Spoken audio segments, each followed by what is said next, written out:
మేడారం ఓం శక్తి జ్యోతిషాలయం జ్యోతిష్యం చెప్పబడును. గురూజీ కృష్ణం రాజు.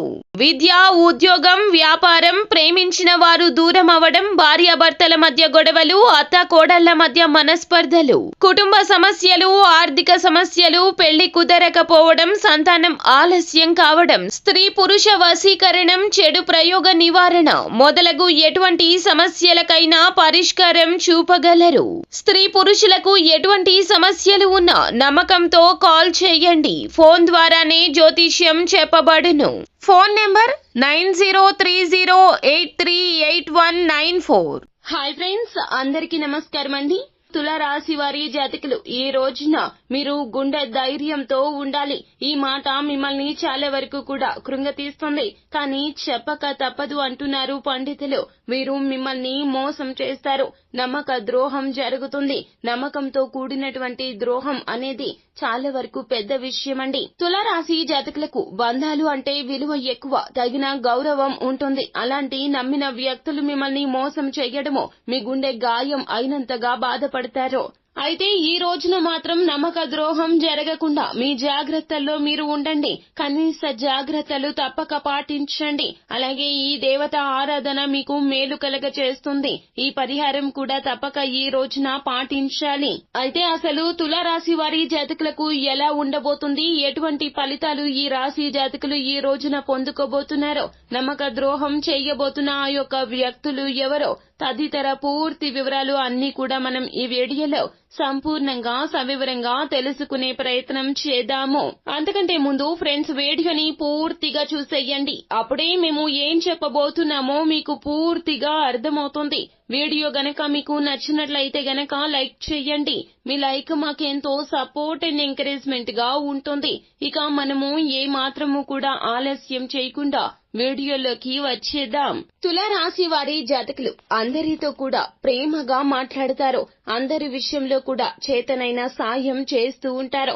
ఎక్కువగా చెప్పాలి అంటే గనక వీరు ఎక్కువగా అందరినీ నమ్ముతూ ఉంటారు. అది ఎంతలా అంటే గనక గుడ్డిగా నమ్మేస్తారు.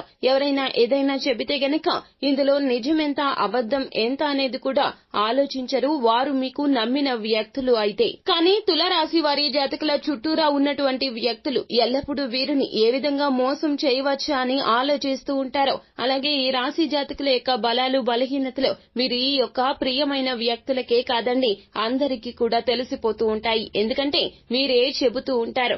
ఎందుకంటే వీరు అందరినీ కూడా ఒకేలాగా భావిస్తారు. అందరూ మనవారే అనుకుంటారు. ఈ ఒక్క లోపం వీరిని ఎక్కువగా కృంగతీస్తూ ఉంటుంది. అనేక పరిస్థితుల్లో వీరు ఎన్నో రకాలుగా ఇబ్బందులు పడ్డానికి గల కారణం ఇదే అయి ఉంటుంది. ఉద్యోగంలో కానీ వ్యాపారంలో కానీ తులారాశి వారి జాతకులు ఏ రంగాల్లో ఉన్నా కూడాను మిమ్మల్ని అత్యధికంగా అందరూ కూడాను నమ్మించి మోసం చేస్తూనే ఉంటారు. అయితే ఈ రోజున కీలక వ్యక్తులు మిమ్మల్ని నమ్మక ద్రోహానికి గురి చేయబోతున్నారు. వారు మోసం చేయడంలో తప్పు లేదండి, అది వారి నైజము. కానీ మీరు మోసపోతున్నారంటే ఇక్కడే మనం గమనించాలి. మీలో ఏదో ఒక తప్పు దాగి ఉంది అని. ఆ యొక్క తప్పు ఈ రోజున తెలుసుకునే తరుణం వచ్చేసింది. మన పెద్దలు అంటూ ఉంటారు కదండి, ఏది జరిగినా మన మంచికే అని. ఈ రోజున మీ మంచికే జరుగుతుంది. కాకపోతే గనక మంచి అనేది ఎల్లప్పుడూ కూడా ముందుగా బాధను ఇస్తుంది, ఆ తర్వాత సంతోషాన్ని కలగచేస్తుంది. ఈ రోజున మీరు అతిగా బాధించవచ్చును, కాకపోతే నమ్మక ద్రోహానికి గురి అవుతారో. అయితే ఈ రోజున మిమ్మల్ని మీరు కాపాడుకునే ప్రయత్నం చేయండి. ఇక నుంచి అయినా ఎవరికి ఏ విషయాలు చెప్పొద్దు. ఏదైనా నూతన కార్యక్రమాన్ని మొదలు పెడుతున్నట్లయితే గనక తులారాశి జాతకులు ఈ రోజున కాదండి, ఈ రోజు నుంచి ఎవ్వరికీ చెప్పొద్దు.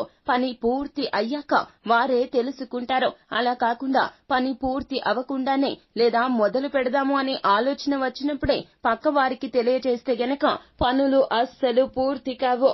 ఒకసారి మీరే ఆలోచించండి. ప్రతి ఒక్కరూ ఎలా ఉంటారు, వారి యొక్క స్వలాభం కోసం పని చేస్తూ ఉంటారు. మీకు సంతోషం కలిగించే విషయం, వారికి లబ్ధి చేకూర్చే విషయం అయితే ఖచ్చితంగా వారు ఆ విషయంలో ఏదో ఒక అడ్డంకి సృష్టిస్తారు. కావున ఈ రోజున మీరు మీ యొక్క నిర్ణయాల విషయంలో ఎవరి ఇన్వాల్వ్మెంట్ ఉండకుండా చూసుకోండి. ఏ నిర్ణయమైనా సొంతగానే ఏకపక్షంగానే తీసుకోండి. అదే మీకు ఉత్తమంగా ఉంటుంది. ఒకవేళ అలా కాకుండా ఇతరులను అడగడమో, ఫోన్ చేసి వారి యొక్క నిర్ణయాన్ని అడగడం చెప్పడమో, లేదా మీరు ఏం చేద్దాం అనుకుంటున్నారు అనే విషయం చెప్పడమో, లేదా షో ఆఫ్ మాటలు ఎక్కువగా మాట్లాడుతూ ఉంటారు తులారాశి జాతకులు. అంటే నేను అంత చేస్తున్నా, ఇంత చేస్తున్నా, అలా చేస్తున్నా, ఇటువంటి ఎక్స్ట్రా మాటలు కూడా మాట్లాడుతూ ఉంటారు. ఇలా మాట్లాడడానికి కూడా వారిని పిలిచి మాట్లాడడము, వెళ్లి చెప్పడము ఇలా చేస్తూ ఉంటారు. ఇవన్నీ మీకు అస్సలు తగవండి. మీరు ఉన్నత స్థితికి వస్తే ఖచ్చితంగా అందరూ చూస్తారు, మిమ్మల్ని గౌరవిస్తారు. అలా కాకుండా మీరు ఆ యొక్క పని జరగక మునిపే అందరికీ ఇలా చేద్దాము, అలా చేద్దాం అనుకుంటున్నాము అని చెబితే గనక మీ పనుల్లో ఆటంకాలు కలగడమే కాకుండా మిమ్మల్ని ఆర్థికంగా కూడా దెబ్బతీసే ప్రయత్నం చేశారు వారు. మీ యొక్క ఆర్థిక పరిస్థితిని చాలా వరకు కూడా వారు పాడు చేసే ప్రయత్నం చేశారు. తత్ఫలితంగా ఈ రోజున ధనం వ్యయం అయిపోతుంది. ఇక వారు ఎవరైనా కావచ్చును, మీ యొక్క వ్యాపార భాగస్వామి కావచ్చును, లేకపోతే గనక ఉద్యోగంలో సహోద్యోగులు కావచ్చును,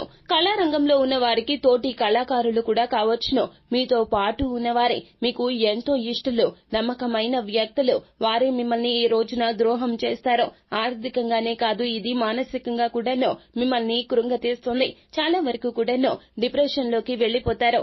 ఎందుకు ఇలా జరిగింది, నాకే ఎందుకు ఇలా జరిగింది, జీవితంలో పైకి రావాలి అని కలలు కన్నామో, కలలు సాకారం చేసుకునేటప్పటికీ ఎవరో ఒకరు వచ్చి ఇలా అడ్డుకోవడమో మీకు చాలా వరకు కూడాను నిరాశను మిగులుస్తుంది. కావున ఈ రోజు నుంచే ఎవరిని గుడ్డిగా నమ్మొద్దు, ఎవరికి ఏ విషయాలు తెలియచేయొద్దు. అలాగే స్వలాభం ముఖ్యము అనే విషయం అర్థం చేసుకోండి. మీరు మీ యొక్క కుటుంబాన్ని ఒక్కసారి జ్ఞప్తికి తెచ్చుకోండి. మీకు జరిగినటువంటి నష్టం వారికి జరిగినట్లే, మీకు వచ్చిన లాభం వారికి వచ్చినట్లే. కుటుంబాన్ని సంతోషంగా ముందు చూసుకోవాలి. ఈ విషయం అర్థం చేసుకోండి. ఈ రోజున మీరు ఉదయాన్నే నిద్రలేచి సుబ్రహ్మణ్య అష్టకాన్ని చదవండి. అలాగే మీరు ఏమిటంటే గనక హనుమాన్ చాలీసా పఠన పారాయణాన్ని పూజ గదిలోనే కూర్చొని కనీసం వినే ప్రయత్నమన్నా చేయండి. ఈ రోజు మీరు వీలు చిక్కినప్పుడల్లా కూడా ఓం నమ శివాయ అనే పంచాక్షరి మంత్రాన్ని నిత్యము కూడా పాటిస్తూ ఉండండి. శివానుగ్రహం మీకు తప్పక కలుగుతుంది. అలాగే ఈ రోజున పూజ గదిలో ఒక చిన్న పరిహారం చెయ్యండి. మీ మీద ఉన్న నరదృష్టి ప్రభావం మొత్తం కూడాను సమూలంగా నాశనమైపోతుంది. ఏదైనా చెడు పరిస్థితులు కానవస్తున్నా ఆ పరిస్థితుల నుంచి గట్టెక్కే మార్గం ఈ రోజున భగవంతుని అనుగ్రహంతో కలుగుతోంది. ఆర్థిక నష్టం నుండి ఖచ్చితంగా బయటపడగలుగుతారు. ఈ రోజున మీ ఇంటి పూజ గదిలో ఈ చిన్న తేలికపాటి పరిహారం చేయండి. అమ్మవారిని ఈ రోజున ఎరుపు రంగు పువ్వులతో పూజించండి. అంటే లక్ష్మీదేవి పటం ముందో మీరు ఈ పరిహారం చేసే ముందో అమ్మవారిని ఎరుపు రంగు పువ్వులతో పూజించుకున్నాక ఇలా చేయండి. ఒక తెల్ల పేపర్ తీసుకోండి. అందులో 2 లవంగాలు, 3 యాలుకలు ఉంచండి. ఎక్కడా డ్యామేజీ లేకుండా సంపూర్ణంగా ఉన్నవి మాత్రమే ఎప్పుడూ పరిహారానికి ఉపయోగించాలి. డ్యామేజీ ఉన్న వాటితో పరిహారం చేస్తే ఫలితం దక్కకపోగా దరిద్రం ఇంకాస్త ఎక్కువ అయిపోతుంది. కావున పరిపూర్ణంగా ఉన్న లవంగాలు 2ంటిని, 3 యాలుకలు తీసుకోండి. చిటికెడు పసుపు, చిటికెడు కుంకుమ వేయండి.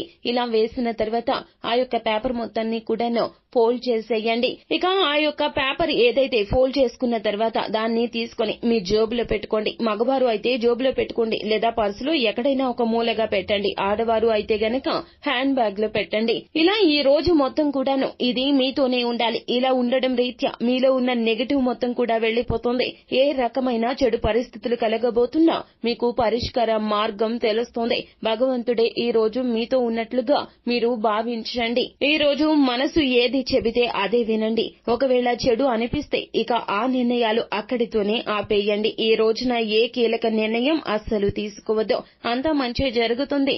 శుభం భూయాత్. సో ఫ్రెండ్స్, చూశారు కదా, ఈ వీడియో గనక మీకు నచ్చినట్లయితే గనక లైక్ చేయండి. మరిన్ని వీడియోస్ కోసం మా ఛానల్ ని సబ్స్క్రైబ్ చేసుకుని ఫాలో అవ్వండి. Thank you.